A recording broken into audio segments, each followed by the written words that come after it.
Hey guys, welcome back to Not Another Watch channel. I got another cool one for you here today. This is my favorite G-Shock. This is the G-Shock Rescue. So as you can see here, it comes in the fairly typical, the G-Shock tin. For the price of the watch, it's a pretty cool way to just show that it's rugged, it's well built, it's not too frilly, it's tough. This tin is, I have 15 of these probably, and it's cool. I love it. Once you pop the watch out, you can see it looks like, any standard G-Shock, but the red G and the red start and stop button and the red G-Shock logo is kind of how you know that this is one of the rescue models. This also comes in an entirely red watch with, I believe the buttons are black, but that's how you know this one is the rescue. The model number for this one is the G7900-1. I think it retails for right around $100, but it's not an expensive watch, and what you get for it, as I'm about to show you, is very, very detailed and very, very useful. Before we dive into the functions, let me just put this on for you.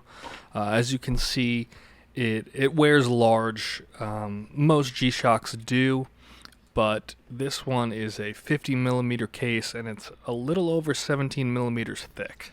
Underneath it, it has the typical G-Shock, these little shoulder plastic pieces. You could take them off, but I would recommend keeping them on. It helps it sit very nicely on your wrist, and if you do pop them off, the area where the screws are on the sides, you'll just be left with open holes, which I don't think looks very aesthetically pleasing.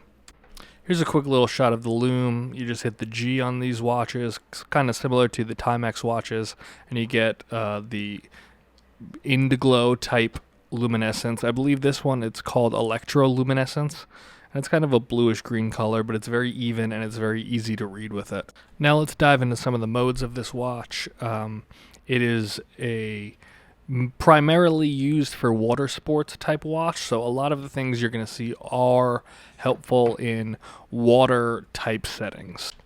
The first mode here is just your standard wearing mode. It just shows you the date, the time, the day of the week, but then also at the top, right under the day of the week, you can see that is the tide bar, and next to it, it is the moon phase. So I'll dive a little more into what this watch does with that overall, but this watch, what makes it somewhat water related is that it does give you the tide and the moon phase, which is very helpful for certain water activities. The next mode here is the actual moon phase mode. You know that because it says moon at the top. You could see in the little circle there, that's your actual moon phase, which was visible on the last screen. But then at the bottom, the number above the date, which here is 6.4, refers to the day in the moon phase you are. So right now we're 6.4 days into this moon's cycle. So you could also scroll through it by pressing start and stop, and it'll give you the next day and where you are in the moon phase, and it'll also move the moon along with it so you could see. On that same page, if you just hit adjust, it brings you to the tide page, and it does very similar to the moon. It just lets you see where in the day the tide currently is and go hour by hour if you want, or day by day, and see where the tide will be and at what point. The next two pages are both stopwatches, so you could just have two separate stopwatches running.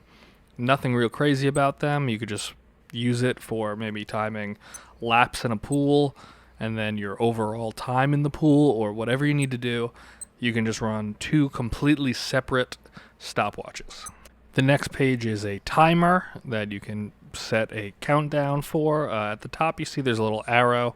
It's more or less a typical stopwatch, but if you adjust it and you change the arrow to, it looks like a kind of a round lap, like track looking lap thing, that is a repeating timer. So you set 10 minutes and every 10 minutes that will go off. If you have it in the normal arrow mode, it'll just go off the one time that you have it set when it counts down to 0.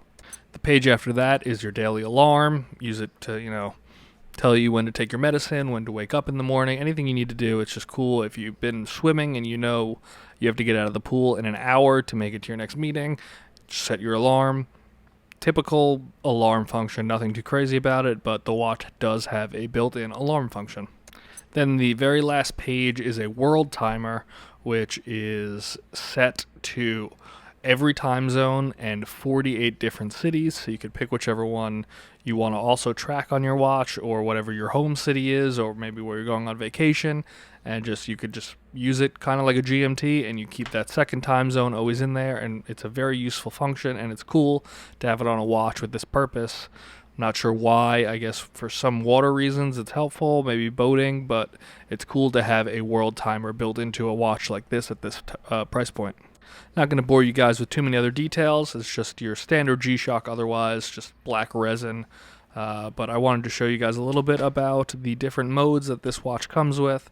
That way, if you're looking for something with moon phase and tide and 2 separate stopwatches, or any of the other features I showed you, you now know that they are in this watch, because I knew when I was looking to buy it, it was hard to find out all those details and what made this watch what it is. So I thought I would help you guys out, and I'll see you guys next time. Thanks.